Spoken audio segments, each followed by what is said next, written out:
we have 10 members, so we'll start. Is Rohin there?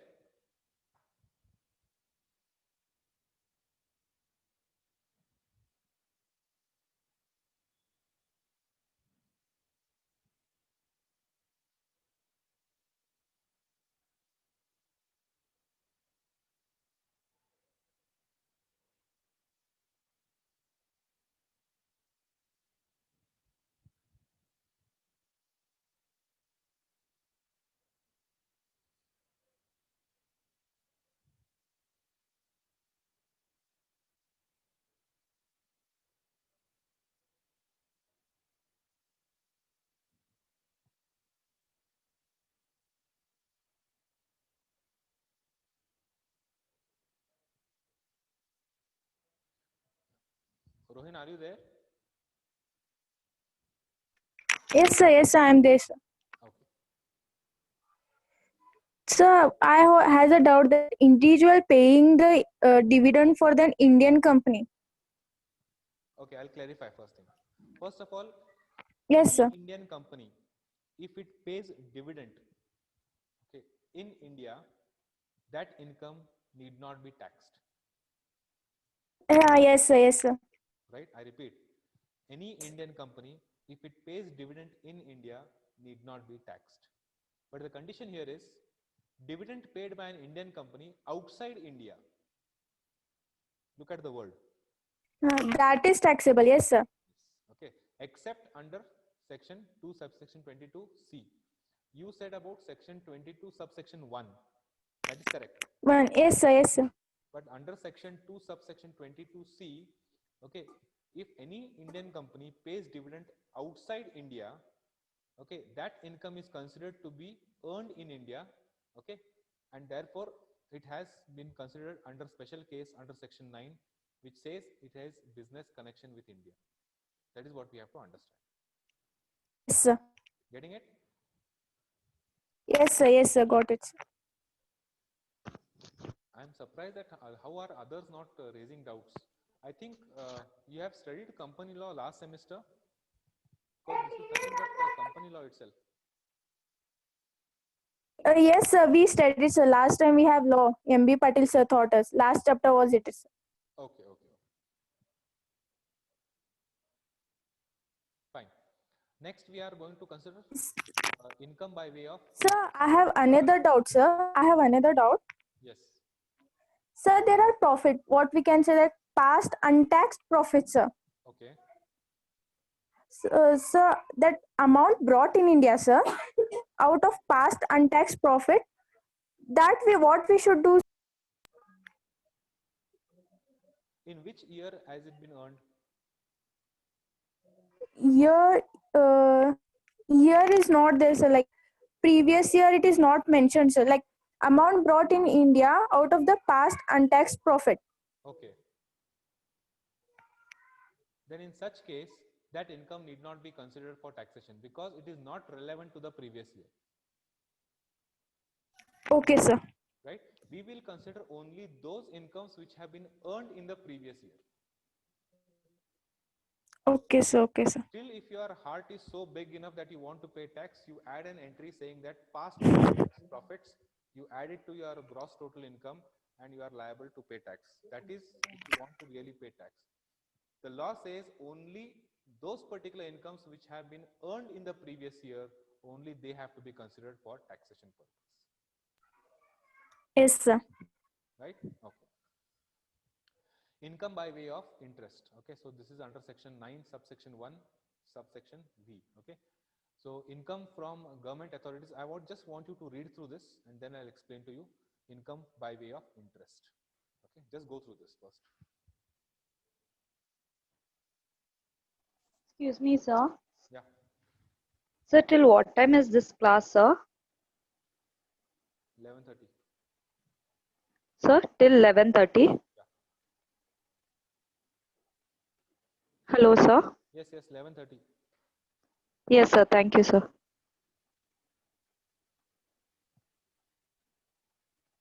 Okay, now if you look at this, this particular case talks about income by way of interest, right? Now, If you receive interest from government authorities, it will be considered that you have received this income from India or you have earned this income from India. Definitely it will be liable for tax. No doubt about as far as first point is concerned. But look at this second point. If you receive interest from a resident, just read that particular concept. If you receive the income from the resident, then interest received from a resident shall be deemed to accrue and arise in India in the hands of the recipient in all cases, okay, except the following. And these are the important conditions that you have to remember. Okay, the sub condition is interest received from a resident in respect of any debt or money borrowed and is used by the payer of that particular interest for business or profession outside India shall not be taxed in India. Okay, how many of you are able to understand this logic?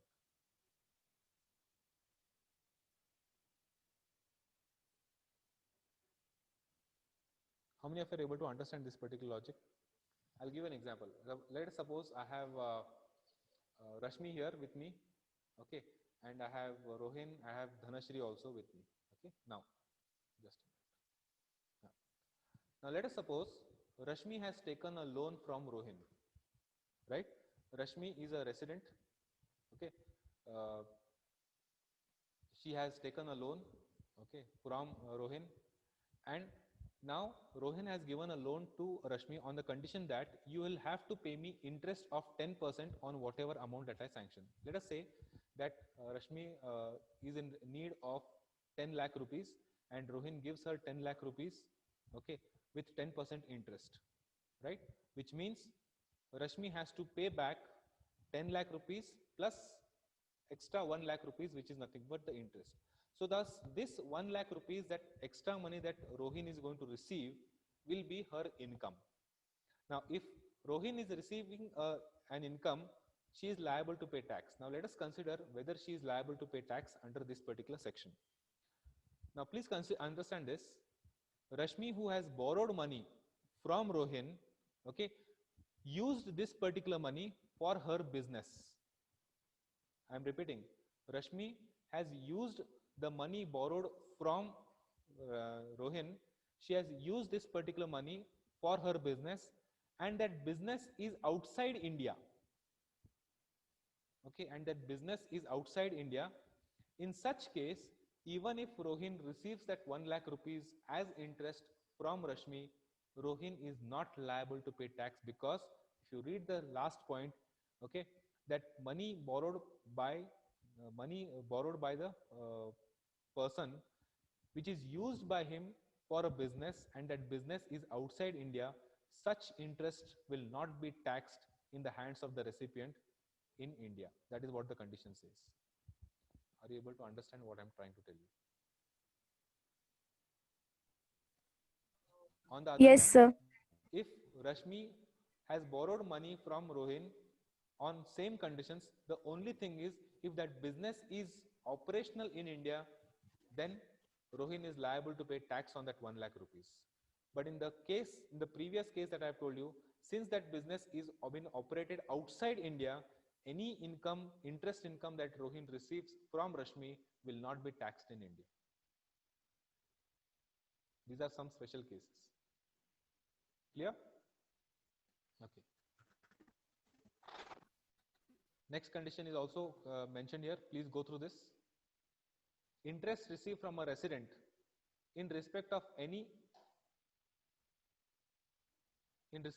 debt incurred or money borrowed and is used by the payer of interest for the purpose of making or earning any income from any other source outside India, then also it is not liable to be taxed in India. Okay. Now, same case, Rashmi does not use this 10 lakh rupees borrowed from Rohin for business, but she uses this particular money for some other purpose. Okay. Still, in such case, if Rohin receives this 1 lakh rupees, it will still not be taxable in India. Okay. And last is income received from non-residents. Please go through this. I think if you have understood these 2 points, understanding this point is very, very easy. Just go through this.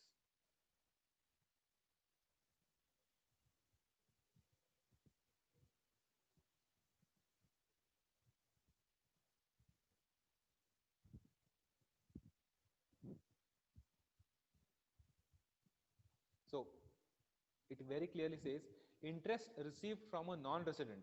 Okay, now Rohin is a resident, Rashmi is a non-resident. Okay, interest received from Rashmi shall be deemed to accrue and arise in India in the hands of the recipient. That means it will be considered as an Indian income in the hands of Rohin. Okay, because the money which is borrowed by Rashmi is being used for a business, and that business is carried from India. Okay, so these are some conditions that you have to understand. Always remember, whenever you are trying to understand something, take your friend as one of the parties, take yourself as second party, apply the conditions, see whether you are liable to pay tax on it. Okay, so that is how you have to study this particular income tax. Okay, I think we have this example here. Okay, let us consider. Okay, so Mr. X is a non-resident. During the previous year, he receives interest outside India. If the interest accrues or arises India, it shall be treated as an Indian income, else it shall not be treated as an Indian income. So these are some conditions that we have to understand. Clear? So received rupees 10.5 lakhs from Government of India as interest. Will it be an Indian income? Yes, sir. Yes, it will definitely be an Indian Yes, income because sir. it is a part of Indian income, right? 9 lakhs received from Mr. A, who is an ordinary resident, and A Limited has used the capital borrowed from Mr. X for carrying out business, okay, outside India. Will it be an Indian income? Okay, I'll do one thing. This requires a lot of time. I will just send the slides to you today. Please read the slides once again. Tomorrow we'll clarify it again, and then we'll answer all these questions, because understanding it in one shot and able to grasp it and then reproduce it, it becomes difficult. I'll send the slide, read through this particular slide today, and then we'll discuss it, all these things at a later stage. Is that okay with you? Yes, sir. That is the ideal thing that we can do. Okay, now when it comes to royalty, special case of royalty, royalty is not a part of your syllabus. It was a part of the syllabus earlier, but now it is not a part of syllabus, and since it is not a part of syllabus, I will not go through it. Anyway, it is there in the slide, you can definitely go through it. Okay, the conditions are very similar to that of interest, but since it is not a part of a syllabus, I will definitely not go through this. Is that okay, or you want me to go through this?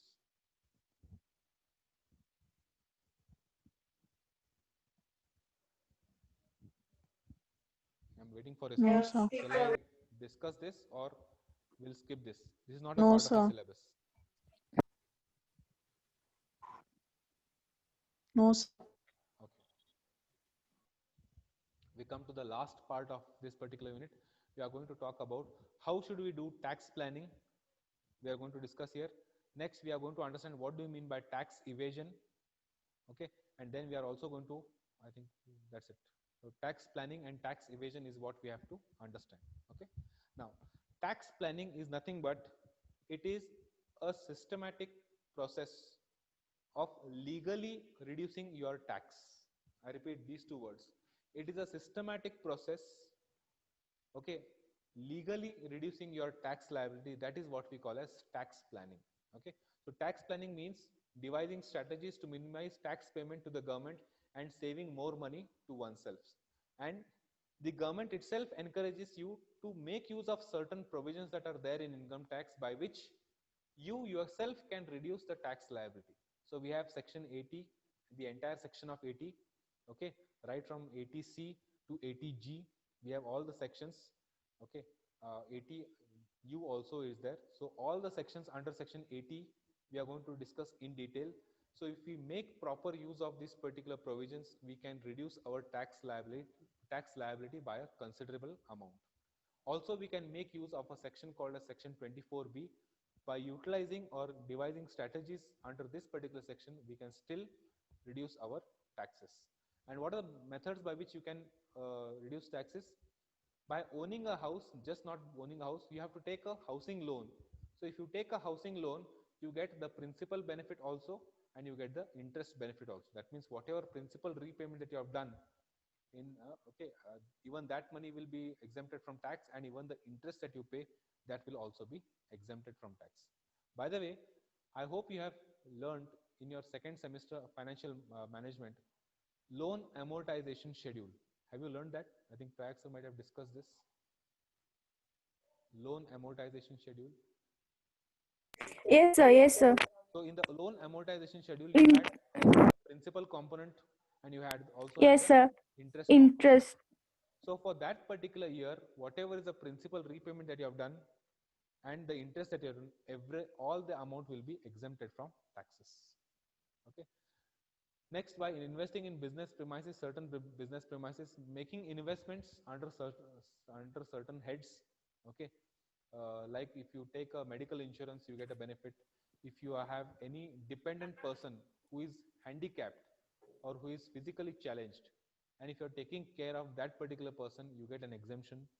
If you're investing your money into government bonds, okay, if you're investing your money into government infrastructure bonds, then also you are liable to get your tax reduced legally.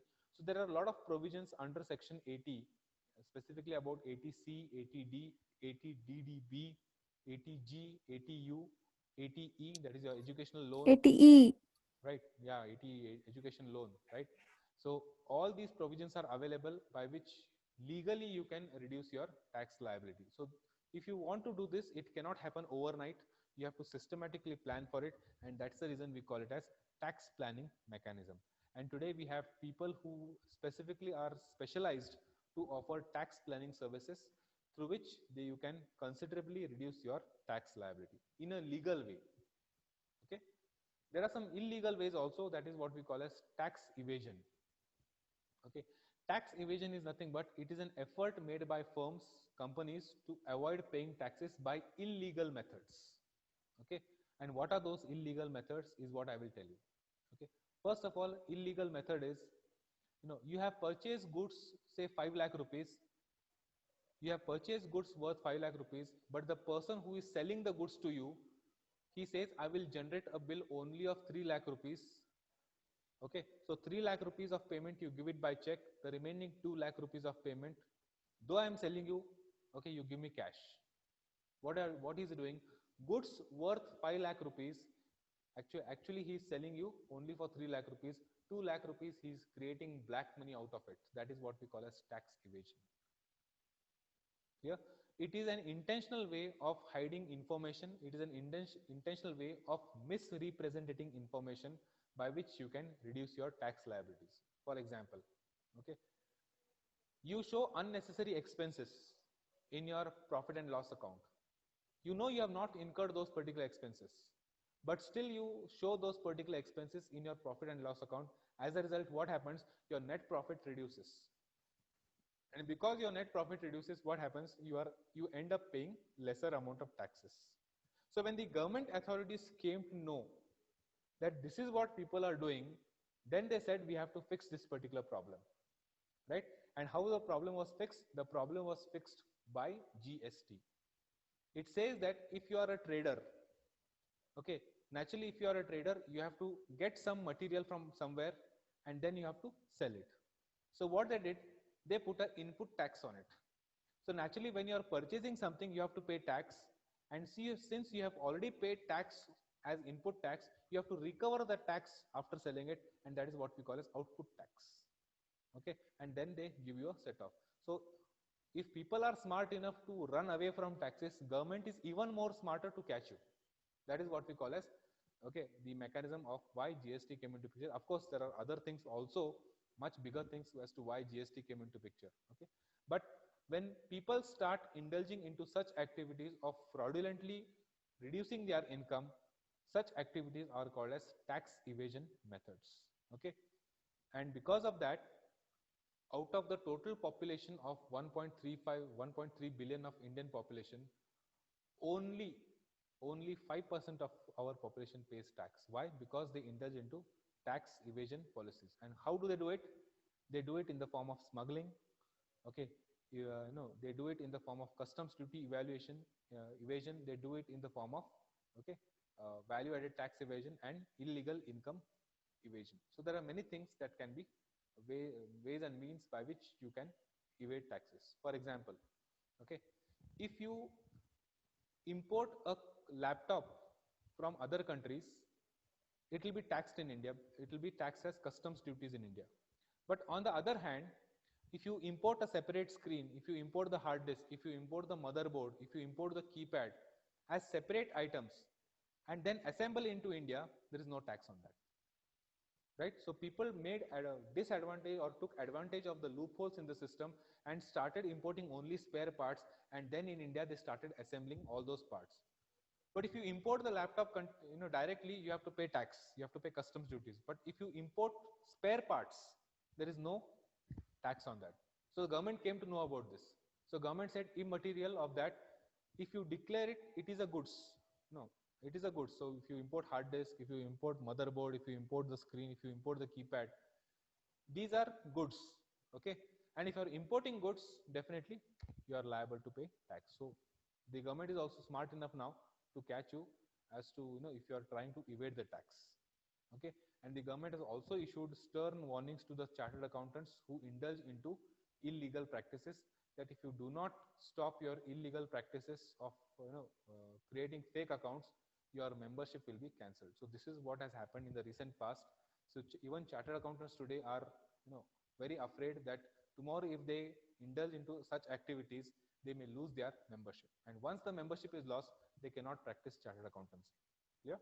So this is what you need to understand as far as tax planning is concerned and tax evasion is concerned. As and when we go to those specific modules, we will study more examples, more cases will come out, and then we'll come out with more better solutions to answer all these problems. This is the end of unit number 1 as far as direct taxation is concerned. If you have any doubts, we can clarify it today. I'll send this entire slide to you today so that you can read through it, and this will be a part of your study material also. Again, I am saying this is only for reference. Please refer T.N. Manoharan for income tax, or you can also refer this particular book that I told you. You can also refer this particular book.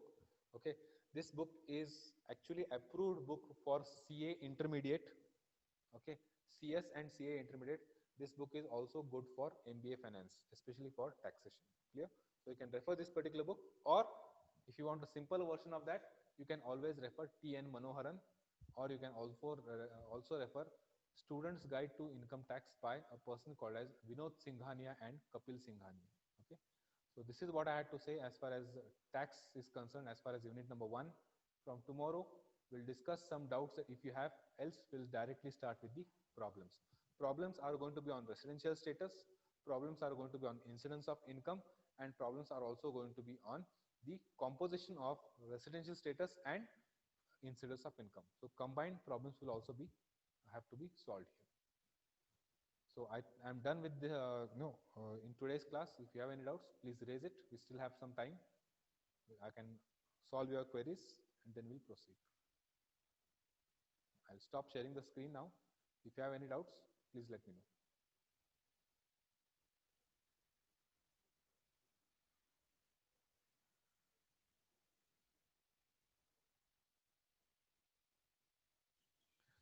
By the way, are you okay with this type of a teaching, or you want some different method of teaching?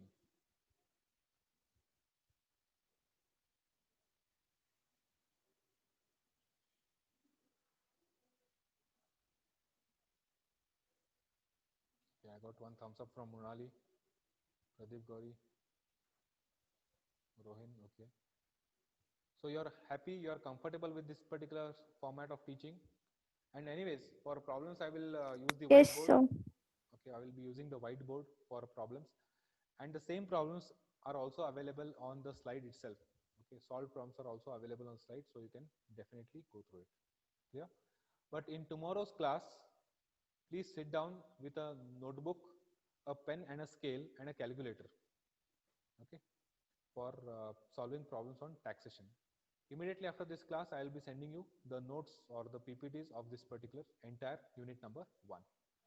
In my next class, after completion of problems, we'll start with the first we'll start with the first head of income, that will start with income from salaries.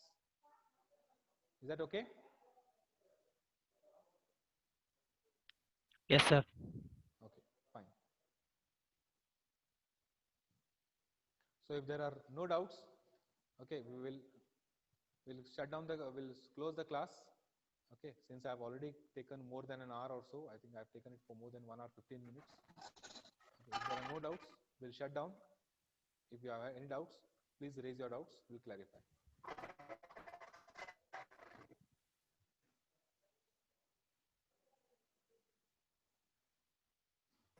So, Yes. so you told about professional income, business income. Then what about agriculture income, sir? Business, yes, agriculture income. No. See, as far as agriculture income is concerned, agriculture income is exempted in India. Okay. Now, what is? Yes, sir, yes, sir. Let us say an example. Let us say I am working here. Okay, I am drawing salary from this particular college. I also have a flat which I have given it on rent. Okay, and I also have an agriculture farm of 5 acres wherein I grow sugarcane. Right.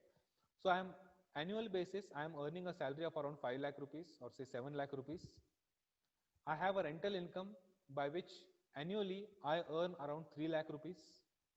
Okay, and I also have an agriculture income of say around 5 lakh rupees. Clear?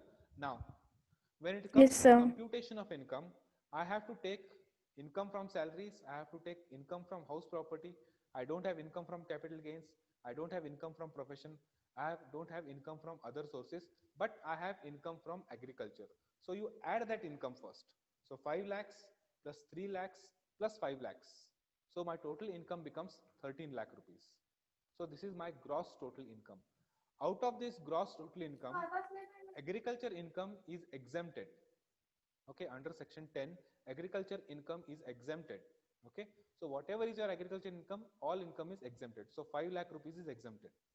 Now, what is my Yes, sir. taxable income, or what is my gross total income after exemption? It is 8 lakh rupees. Right? On this 8 lakh rupees, let us say I have invested into LIC, I have invested into mutual funds for tax benefit scheme. I get an exemption of 1,50,000. So out of 8 lakhs, 1.5 lakhs is gone. So what remains is only 6.5 lakhs. 6 point. Right? On this 6.5 lakhs, I am liable to pay tax. Okay, so up to 2.5 Yes, sir. lakhs, it is exempted. 2.5 lakhs to 5 lakhs, it is 5%. 5 lakhs to 10 lakhs, it is 20%. So in that particular 20. I have to compute my taxation. Yes, sir. Done? Yeah. Yes, sir. Any other doubts? I'm surprised only Rohin and sometimes Rashmi and Shruti raise their doubts. But others I don't find, either you're not understanding or you're not in front of the system. Okay, or for that matter, you're not able to get what I'm trying to say. I don't know what's wrong. Okay, in my next class, I don't want Rohin, Rashmi to raise their doubts. I want others to raise their doubts. Let us give us chance to some other people. Okay, I want a response from Vinod, Rohit, Dhanashri. Okay, let us see if they have any doubts. And if you don't have doubts, you ask Rohin and Rashmi. Okay, they will have a lot of doubts, but I want you to answer in this particular class. Okay, I want doubts to be raised. Because income tax is not a plain act. It is not like compensation benefit. It is not like service marketing wherein whatever I tell you, you will blindly follow. No, this is a law. This is in and out that is happening to you day in and day out, happening to your parents. You need to know how income tax works. That's the reason I want. As many doubts come, it is better, because only through doubts we can understand the law better. Yeah. Anyways, so we'll meet tomorrow now. Okay, as far as the next class is concerned, so I think tomorrow I have investment management and I also have tax management tomorrow. So we'll start with both the classes. Okay, we'll continue from where we stopped. Okay, income tax I think will solve problems, and as far as investment is concerned, we will proceed with the next unit, that is unit number 2 as far as investment is concerned. It basically talks about the structure and functioning of the stock markets in India. So that we will start in the next class. Clear? Before I close down, on 25th September, okay, which happens to be a Friday, on 25th September, morning 11 to 12:15, I have arranged a person from Bombay Stock Exchange. He'll be addressing you on the importance of investment. It will be basically what things I repeat, but since he is from BSc, okay, he will be able to give a better picture. But I think till that time, all pictures will be cleared by me. So he'll be addressing you on 25th of September from 11 a.m. to 12:15. I want everyone to attend this particular class. It will be live class. It will be on Zoom itself, but the person will be addressing you from Mumbai. Clear? So I want everyone to attend this particular class. It is funded by the Investor Awareness Program of the Bombay Stock Exchange, and the person would be from a knowledge partner known as Lotus Knowledge Wealth Private Limited. So he will be addressing you. Okay, so I want everyone to attend. If others are also interested, even they can attend. No problem. Clear? So we'll stop the class here. See you tomorrow. I just would like to take the attendance once, and then you can stop.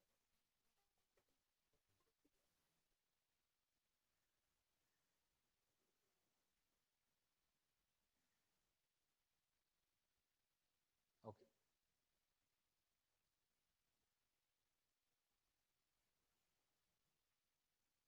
Fine. So we'll end the meeting. See you tomorrow.